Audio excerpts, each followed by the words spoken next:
tatlong araw daw yan. Oo. Ayan na. At sa pagbubukas ng aming unang pamangkin.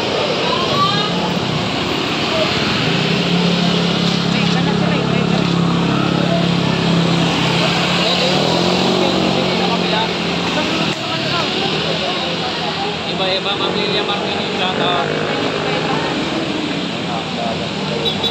Iba-iba sila, iba-iba.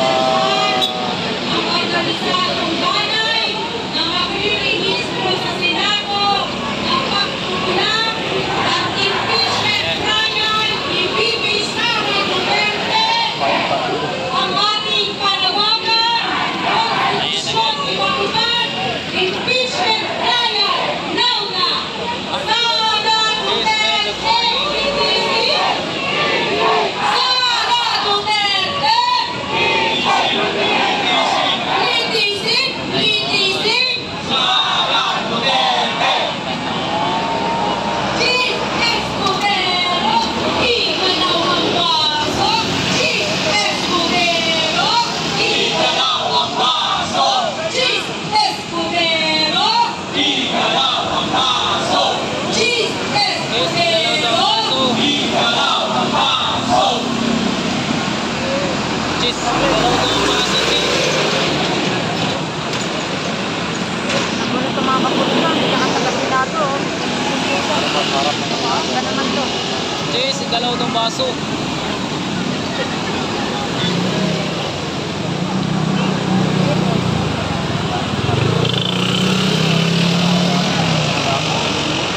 Bayang party list pala to. Baby.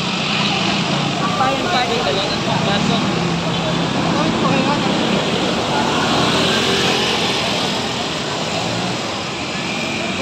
Bayang party list pala to.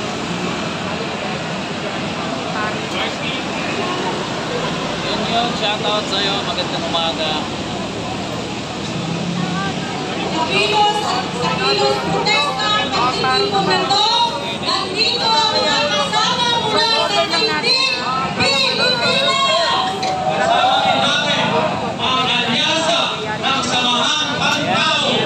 Nandito rin ang mga kasama ng buhay ang People Power Campaign Network! Kasama natin ang mga kababayan ng LP Bulan. Nandito rin ang mga kasama mula sa The CFO Guild! Kasama natin ang Resist! at siyempre kasama natin ang Akbayan Youth. Kitang-kita kung sino ang maraming nakasala. Nandito rin ang mga kasama mula sa Student Council of the Philippines! Kasama rin natin ang Akbayan Party.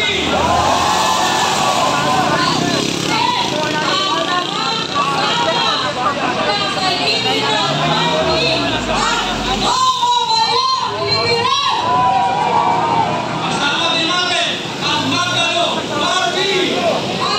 Kasama rin natin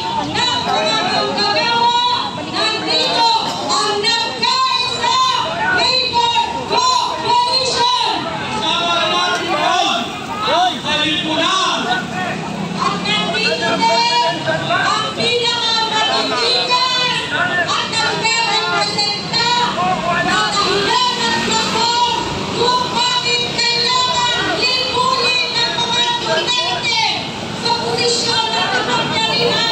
Nandito ang EJK Police!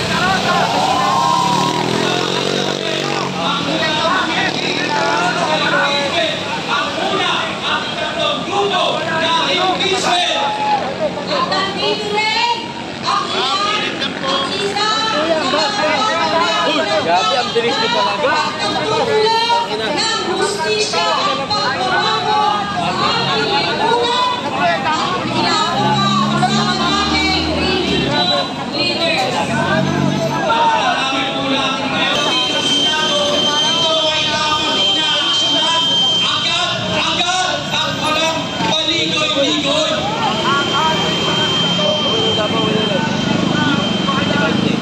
Kasama ang Teddy,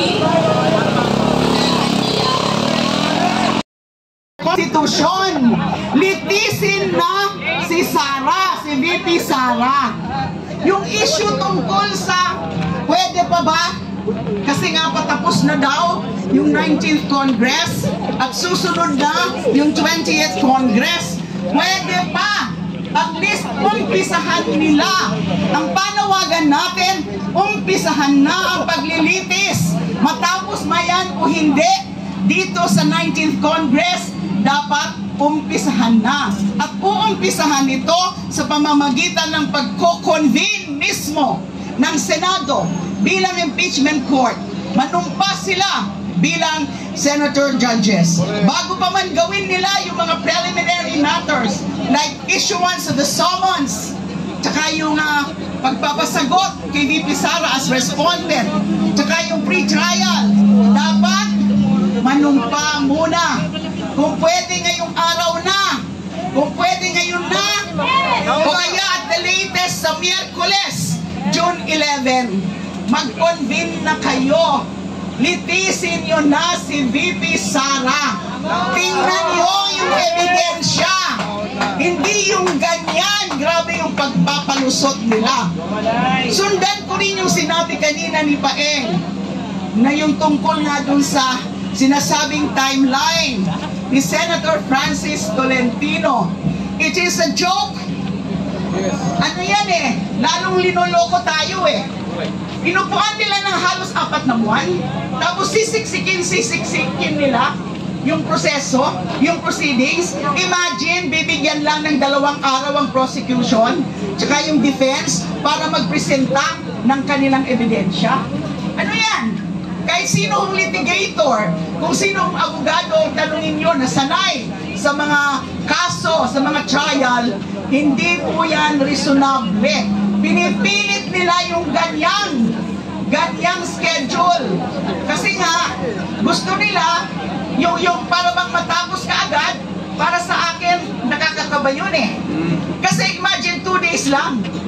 At ang sinasabi pa, dapat daw 2 lang na articles of impeachment ang gawing subject ng trial, dinidiktahan yung ating prosecution. 2 araw, ano ba?